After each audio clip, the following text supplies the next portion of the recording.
Salut la team et bienvenue un samedi matin en Burgundy. Alors vous voyez cette gaieté? Pourquoi? Déjà, premièrement, j'ai une Snoopy KP1000 en pleine puissance, donc catégorie C. Mais aussi, j'ai trouvé une solution à YouTube, une nouvelle plateforme australienne qui est très ouverte d'esprit. C'est Kick. Je vais avoir besoin de votre force. Venez en nombre sur Kick. Vous m'avez soutenu, que ça soit sur la vidéo, enfin l'avant-première AP1000 et Max One, mais aussi, eh bien, sur mon dégoût de YouTube. Venez en force. J'ai besoin de beaucoup de monde. Alors, je vois déjà les questions. Est-ce que cette plateforme, elle est payante? Est-ce qu'elle est gratuite? Eh bien, j'ai envie de vous dire les deux.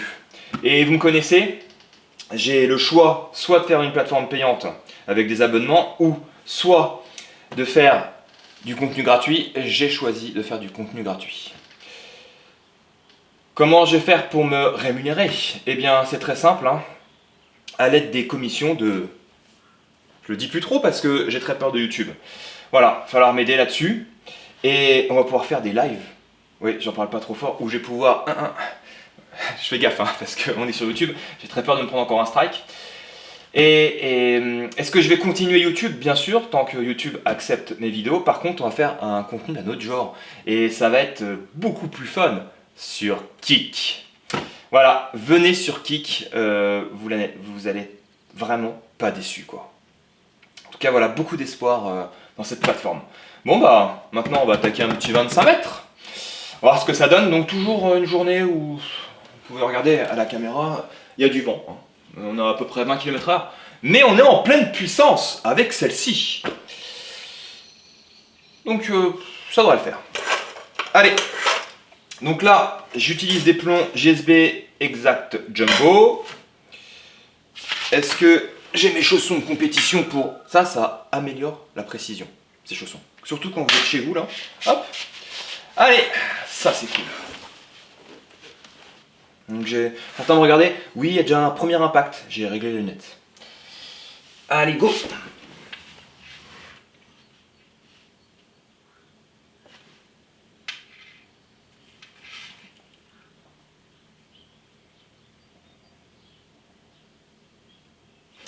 Effectivement, c'est une carabine à répétition manuelle.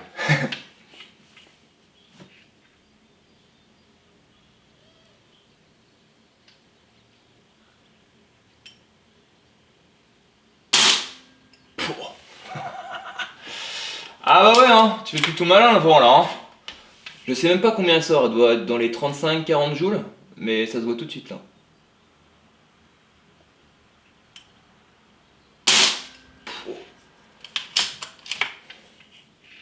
C'est bien d'avoir une aide bien réglée, sauf que maintenant, bah, j'ai plus de point de repère.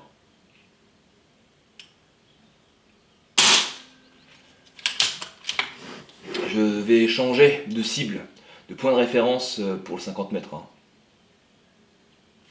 Je vais augmenter le grossissement.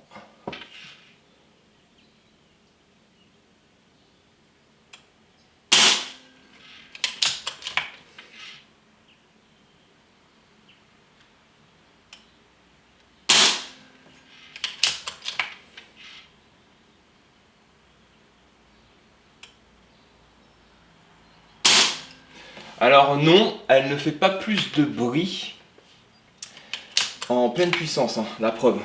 Je réponds aussi à cette question.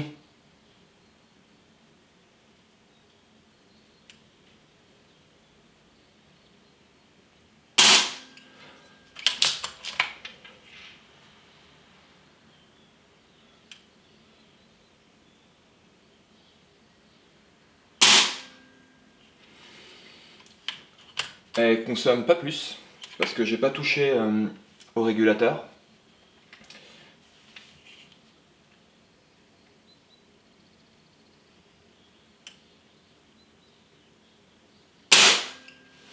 Ah, le barillet est vide, effectivement. Elle est top, vraiment top. Allez, on va regarder les résultats. Voici le résultat. Bah franchement, il n'y a rien à dire. Hormis le petit coup de doigt là vers la droite. Pouah, ça tourne super bien avec un vent de 20 km/h. Hein. Regardez.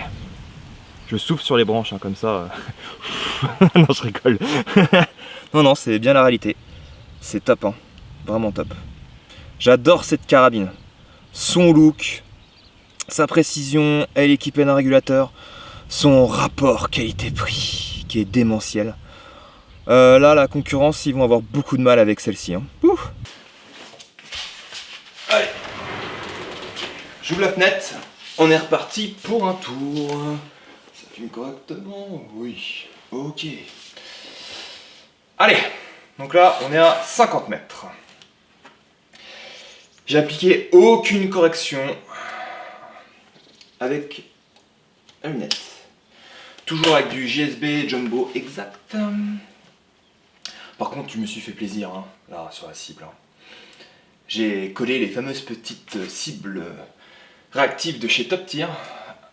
Heureusement que je suis sponsorisé. Mais vous me pourrir quand vous regardez la vidéo. J'en colle partout. Mais franchement, c'est super top. Ouais, go. Donc, aucune correction. Donc là, le premier tir, on va pouvoir constater la chute du projectile. À savoir que cette carabine, quand elle est bridée en 20 joules, on a une chute d'à peu près entre 25 et 50 mètres. On a une chute aux alentours entre 15 et 20 cm.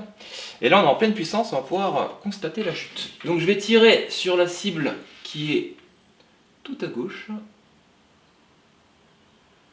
Voilà. Là, je suis en train de régler la parallaxe sur 50 mètres. On va voir la chute. Normalement, on a très peu de chute avec une carabine qui fait en 40 joules. À vrai dire, je ne connais pas encore la puissance de celle-ci.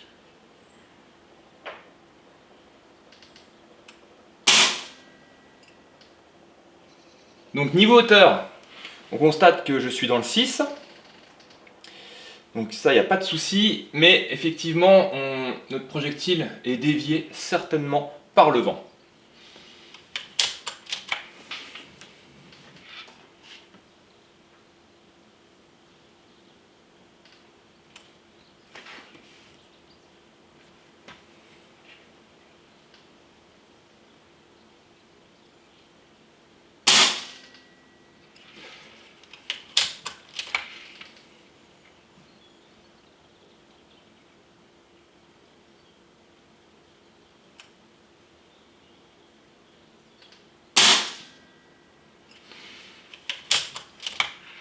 Bon, je pense que vous pouvez constater, on a pas mal de vent. Hein.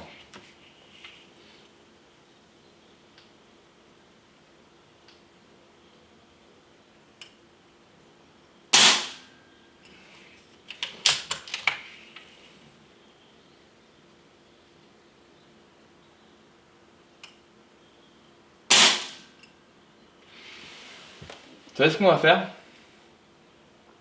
On va changer de projectile. Tac. Hop. On a la carabine en sûreté. Ok. On va prendre du Exact Jumbo Heavy.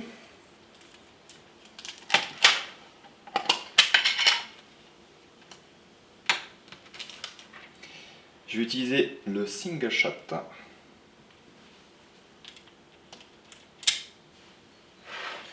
Donc ceux-là, ils font un poids de 1,175 g. Ils sont beaucoup plus lourds. Donc là, effectivement, ça va chuter. Hein. On va être beaucoup moins embêté.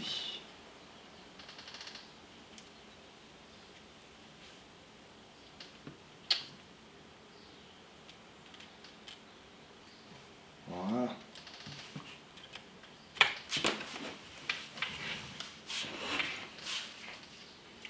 Je vais tirer donc dans la gommette tout en haut, comme point de référence.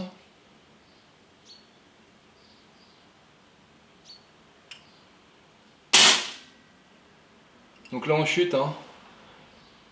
Je suis à 6 heures dans le 7. Ça fait quoi ça? 1, 2, ouais, presque... Là je vais m'aider donc de la graduation de la lunette. On est à 1 barre et demie. Ok, on continue.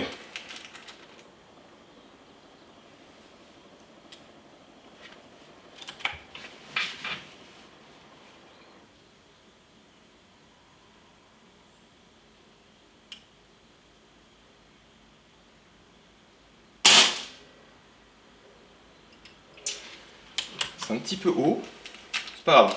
Je vais rester sur cette graduation là. Maintenant, afin de constater le groupement de la carabine.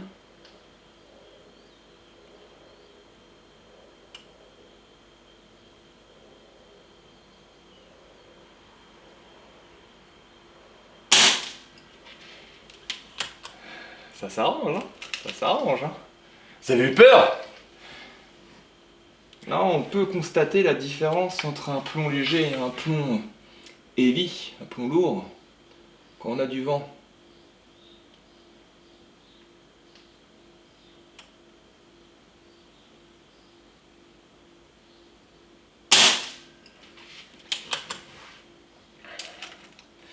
Par contre, le Gugus qui est devant la caméra là, il a oublié de changer la pile parce que sur cette lunette Discovery, on peut avoir la graduation qui est illuminée. Alors ça c'est super, hein, surtout quand, eh bien là, vous voyez la référence du centre de la cible, elle est noire et ma graduation elle est de couleur noire. Et là je vais mettre de la petite barre.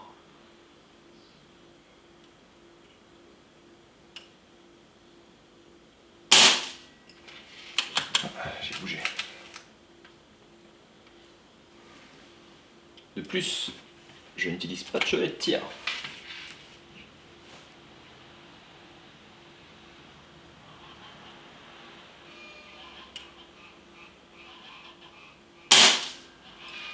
Hop.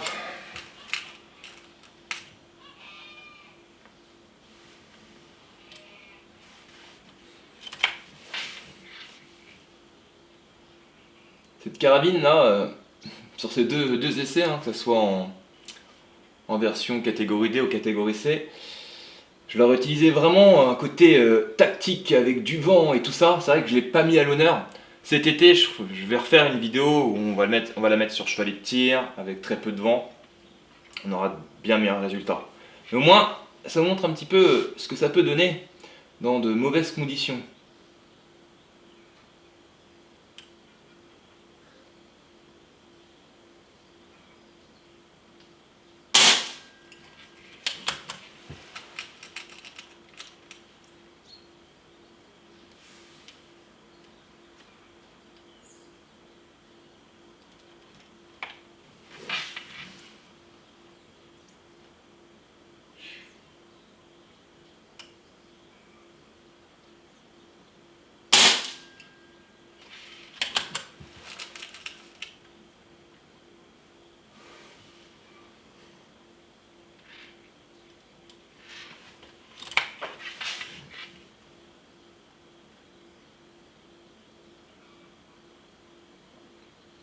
Et vu que le vent change, bah, le groupement aussi change.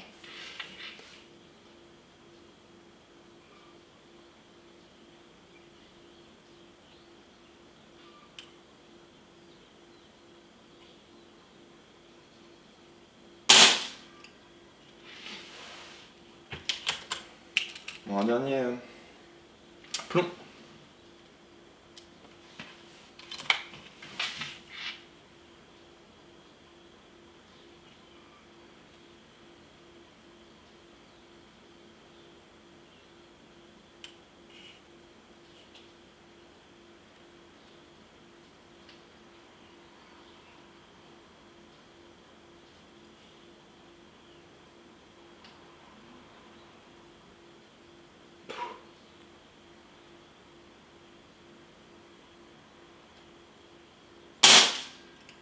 Ok. Afin de vous tenir informé des conditions, hein, donc là on a bien un vent de 25,6 km/h et une humidité de 94%.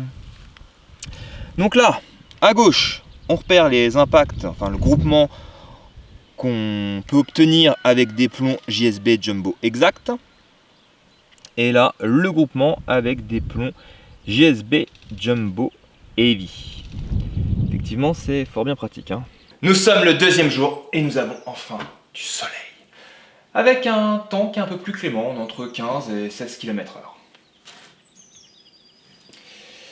C'est parti pour un essai à 65 mètres.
Hop, un dernier.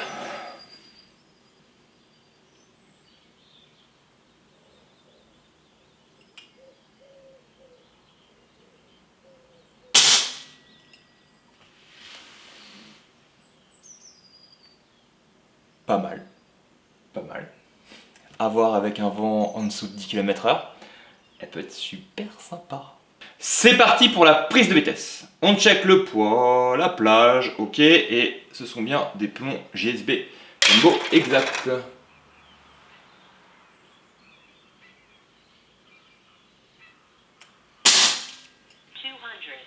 286 mètres secondes et 42,2 joules. Je réalise 2 tirs sans le shroud et le modérateur pour vous donner une idée au niveau du bruit.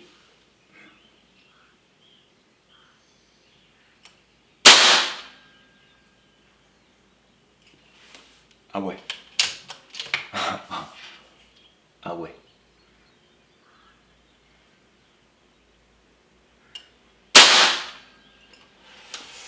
Oui, bah, ça va pas plaire trop aux voisins là, au niveau bruit.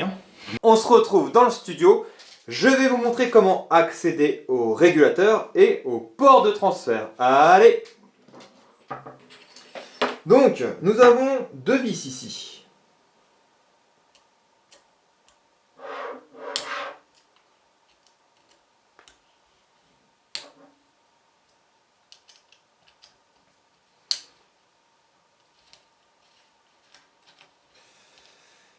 Une fois qu'on va avoir dévissé ces 2 vis, on va pouvoir retirer le fût. Tac, c'est aussi simple que ça. Tac, voilà. Maintenant, on repère une vis. Cette vis va servir à dépressuriser le cylindre.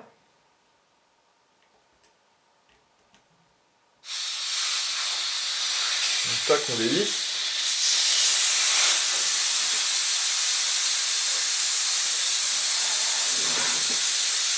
Bien sûr, là, eh bien, je vais devoir, vous savez, quelque chose d'interdit sur YouTube. Donc regardez bien, autocensure, voilà.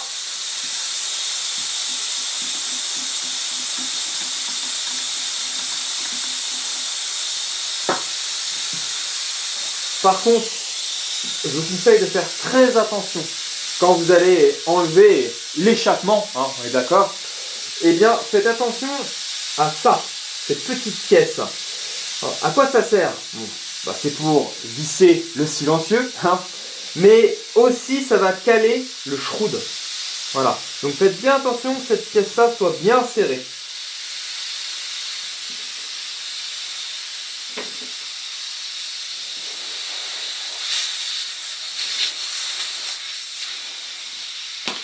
Tac, on check. On est bientôt vers la fin. Hein. Passage, hein, pour ceux qui n'ont pas fait attention, regardez. Petite démonstration de la crosse pliante. Voilà. Tac.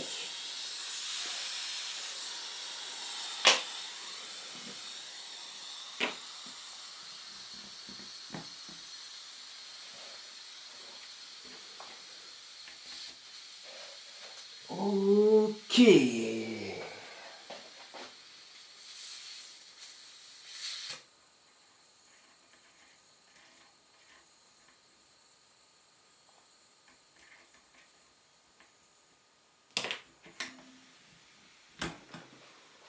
On laisse encore quelques secondes. Très bien. Très bien. Alors, maintenant, il faut dévisser le cylindre. Donc nous avons une vis ici. Mais avant, quand même, par sécurité, je vais vérifier que le régulateur est bien vide. Ok, pas de problème. Donc, voilà.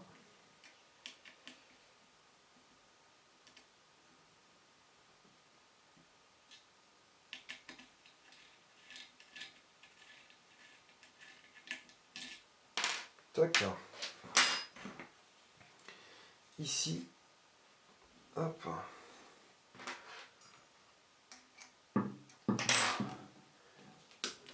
Une petite vis sans tête à dévisser.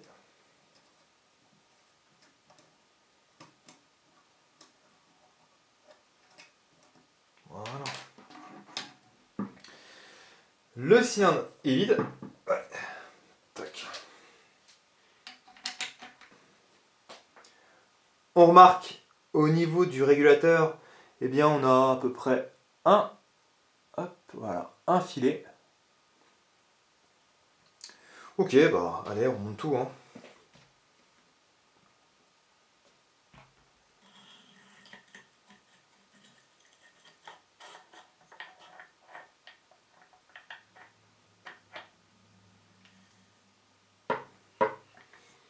Donc on fait gaffe parce qu'en fait là on a le ressort de la valve.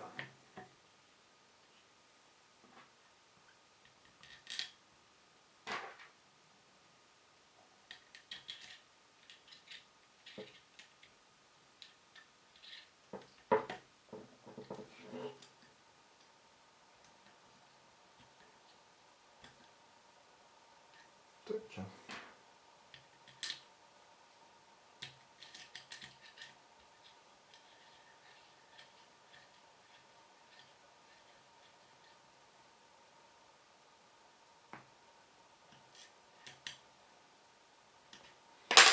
Et maintenant on vérifie qu'on a bien aligné la pièce. Alors c'est très simple, hein. Ici, pour ceux qui s'en souviennent, c'est ici qu'on dépressurise le cylindre. Et là regardez, ça se visse sans souci. C'est que c'est bien monté. Voilà. Maintenant, on remet le cylindre. Alors normalement, il y a un sens. Voilà. Et ça se lie de ce côté-là. Voilà. Ou plutôt, vous le mettez à l'avant. Ah oui, hein. On a pas mal de marge au niveau du régulateur. Hein. De toute façon, vous le connaissez à force, hein. C'est le régulateur de la M25.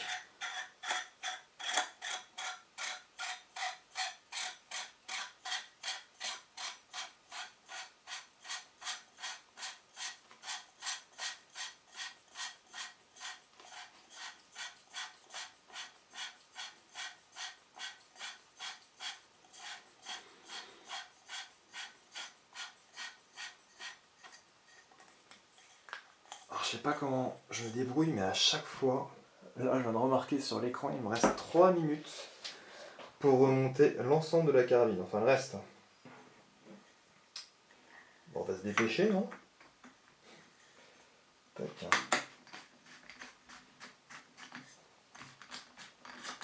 Allez, go!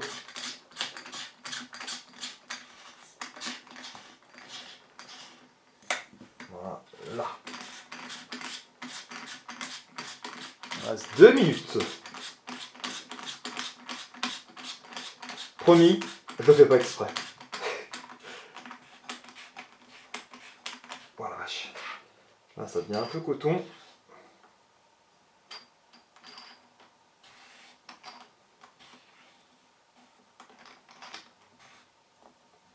Tac.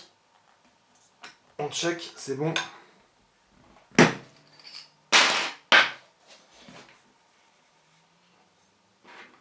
On met la petite vis.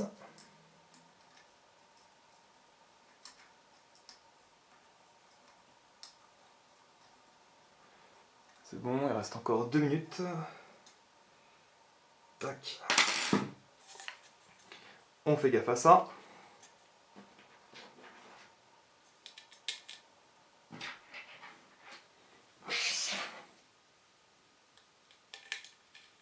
Une minute. Ok. Ok. Je recheck. Ça, faut quand même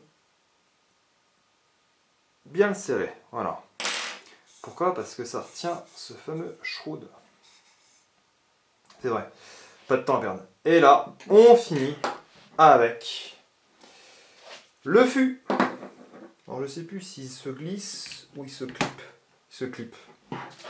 Et là, les deux vis de la fin, est-ce que ça va couper? Eh bien, je vais le savoir au montage. Tac, tac. Nous voici à la fin de la vidéo. Alors on a commencé avec du mauvais temps et là enfin on a du beau temps, du soleil. La conclusion c'est à propos de la carabine Snopeak AP1000. Ah oui, ouais, je tête des fois. Oui, donc dans cette vidéo partie 2, on a découvert cette carabine en pleine puissance, mais aussi son démontage qui est hyper aisé. Vous pouvez pas me dire le contraire parce que vous pouvez pas parler. Mais ah oui, c'est vrai qu'il y a des commentaires. Ah mais allez-y, mettez plein de commentaires, j'en ai besoin. Et donc dans ce démontage, nous avons eu accès au régulateur qui est réglable. Donc au niveau puissance, cette carabine, elle est aux alentours de 40 joules. Voilà. Après, c'est vous qui choisissez, plus vous dévissez ou plus vous serrez. Et donc là, on perd en puissance. Et par contre, on gagne en autonomie. Et oui. Dans ce démontage, on a aussi découvert le port de transfert avec le nouveau système de flux qui est très bien. Là, je vois arriver la question, est-ce qu'on peut, vu que le régulateur est réglable, est-ce qu'on peut tirer des slugs? Alors oui, on peut tirer des slugs avec cette carabine. Je pense qu'au niveau profondeur avec le barillet, on a à peu près 10 mm. Mais, ça, je ne voulais pas montrer. Vous avez le ressort là qui est ici. Et lui, il n'est pas réglable. Donc vous n'avez pas une petite vis pour augmenter ou réduire la compression du ressort. Comme la Snopeak M25. Et donc, voilà. Pour un tireur qui veut débuter le tir avec découvrir le tir à la carabine PCP, la Snopeak M25, elle est géniale. Après, il se dit tiens, je vais faire du TLD, tir longue distance avec ma carabine, au-delà de 100 mètres. C'est tout à fait possible avec la Snopeak M25, étant donné qu'on peut régler donc le régulateur et le ressort de compression. Que sur la Snopeak AP1000, eh bien, on ne peut pas régler le ressort de compression. Cependant, on peut faire, je vous l'ai prouvé, de très bons groupements jusqu'à 65 mètres avec des conditions optimales. Même plus, parce que c'est du 5.5. Après, oui, voilà. Donc, polyvalence, évolution, la Snopeak M25 pour faire du TLD, surtout avec du slug, elle est géniale. Après, niveau look, niveau maniabilité, parce que là, la Snopeak AP1000, eh bien, je le répète, hein, je l'ai dit dans la partie 1, elle est ultra légère, 2,15 kg. Et elle est très fine. Et donc elle est ultra maniable. C'est vraiment un régal d'utiliser cette carabine. On m'a demandé si les plastiques ils faisaient un petit peu cheap. Eh bien, c'est du polymère. Et c'est vrai que pour le prix, on peut se poser des questions. Mais elle est top. Et ça peut être sympa, on va faire des retours d'expérience sur Kik et je vais vous inviter à me suivre hein, sur cette plateforme. On va pouvoir s'éclater et par exemple ce type de questions, on va pouvoir regarder ça en détail, je vais vous montrer tout ça parce que j'ai acheté une nouvelle caméra, elle est top, exprès pour faire du stream. Donc voilà, hein, on va essayer de l'amortir. Ok, voilà, en tout cas je me suis éclaté avec cette carabine. C'est vraiment un coup de cœur. Celle-là, hein, je le dis, hein, je pense qu'en avril elle est en rupture. Voilà. Sur ce, je vous dis à bientôt. Burgundy Power et avec du soleil. Ah non. Petit conseil. Sur la Snopeak AP1000, vous avez un shroud. Vous savez, ce petit tube là qui cache le canon. Faites bien attention. Celui-ci doit être bien serré. Donc là, vous avez un petit bouchon, on va dire. Et là, il faut bien le serrer, bien le visser. Et aussi vous avez une vis là. Bien serrer la vis. Voilà, et la petite vis qui est là. Comme ça, eh bien, vous n'aurez pas de soucis sur la précision. Ça, c'était le petit conseil super important. Allez, bisous à tous.